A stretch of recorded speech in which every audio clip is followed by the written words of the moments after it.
Khedbrahma bus stand વિસ્તાર 2 મહિનાથી road ન બનતા લોકો ત્રાહિમામ પોકારી ઉઠ્યા।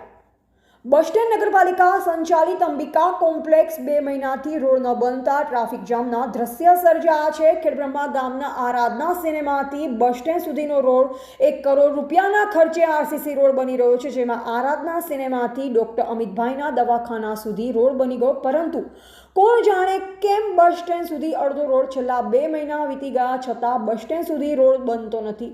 વધુમાં નગરપાલિકા સંચાલિત અંબિકા કોમ્પ્લેક્સમાં 26 દુકાનો ધરાવતા વેપારીઓ પણ રોડ ન બનતા મુશ્કેલીનો સામનો 2 મહિનાથી કરી રહ્યા છે, છતાં તંત્ર કુંભકર્ણ નિંદ્રામાંથી ક્યારે જાગશે તે જોવું રહ્યું।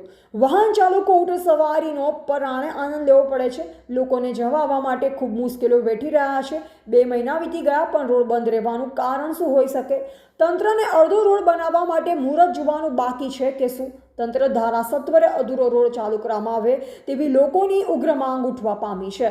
રિપોર્ટર જયેશ ઠાકોર સાથે શૈલેષ પટેલ, જિલ્લા bureau chief, Sabarkantha, JB Gujarat news.